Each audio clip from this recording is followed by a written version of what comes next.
तो आपने अब तक देखा कि किस प्रकार रानी पछतावा कर रही हैं और सारे सभा में स्थित लोगों के अंदर डर, आश्चर्य और दुख के भाव भर रहे हैं।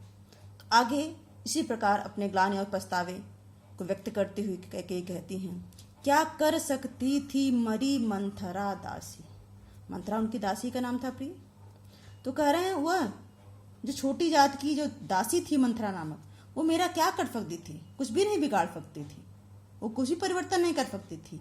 मेरा ही मन रह सका न निज विश्वासी। सारा दोष मेरा है। यहाँ पे दूसरे दोषारोपण नहीं कर रहे कि उसने ऐसा कर दिया, कह रहे वो तो कुछ बिगाड़ ही नहीं सकती थी।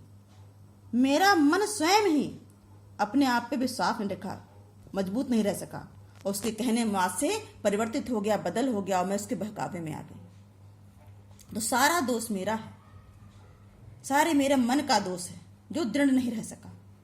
जल पंजर गत अब अरे अधीर अभागे। यहां अपने मन के लिए वो कह रही हैं कि जल पंजर गत, जल माने जल, इस पश्चाताप की आग में जल, पंजर गत पिजड़े में स्थित, शरीर रूपी पिजड़े में स्थित, अरे धीर न रखने वाले और अभागे मेरे मन, अब तू जल, पश्चाताप की आग में जल, क्योंकि वे ज्वलित भाव थे स्वयं तुझी में जागे। क्योंकि वो जलन, ईर्ष्या, दाह का जो भाव था उस समय वो तुम्हारे अंदर ही तो उत्पन्न हुआ था, जागृत हुआ था। तो अब जल, अब पश्चाताप रूपी आग में जल। मगर फिर आगे कह रही हैं, पर था केवल क्या ज्वलित भाव ही मन में। तो क्या उस समय जब मैंने ये वरदान मांगे तो क्या सिर्फ जलन, ईर्ष्या का भाव ही मेरे मन में था? क्या शेष बचा था कुछ न और इस जन में? क्या इस जन अर्थात इस कैकेयी के हृदय में कोई और शेष, कोई भाव नहीं बचा था? क्या संतान के प्रति मोह, उसकी सुरक्षा का भाव मेरे अंदर नहीं था? कुछ मूल्य नहीं वात्सल्य मात्र क्या तेरा। वात्सल्य यानी संतान के प्रति जो माया मोह का भाव होता है, प्रेम का भाव होता है, उसकी सुरक्षा के लिए आदमी कुछ भी कर गुजरता है, गलत सही, तो क्या उन भावनाओं का कोई भी मूल्य नहीं? अर्थात मैंने भरत के प्रेम में ही तो ये सारी गलतियां करी, कुकृत्य कर दिया।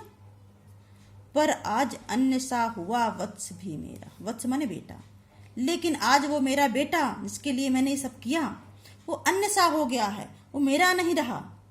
यानी अब वो मुझसे मातवत प्यार नहीं करता, वो भी बदल गया। थूके मुझ पर त्रैलोक के भले ही थूके। त्रैलोक यानी 3 लोक, धरती पाताल। तो ये तीनों लोग भले ही मुझ पर थूके, मेरी निंदा करे। जो कोई जो कह सके कहे क्यों चूके।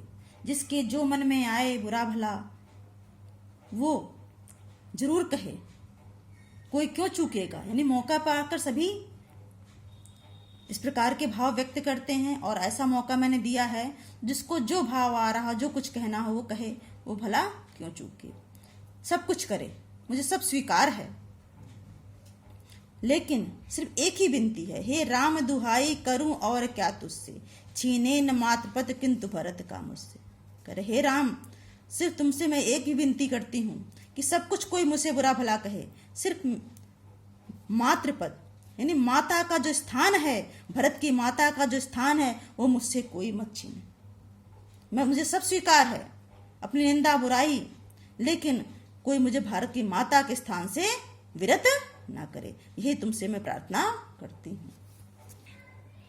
तो इस प्रकार पश्चाताप को व्यक्त करते हुए श्री राम से कह रही हैं कि कहते आते थे यही अभी नर देह। यानी नर अर्थात मनुष्य, देह माने शरीर, मनुष्य शरीरधारी व्यक्ति।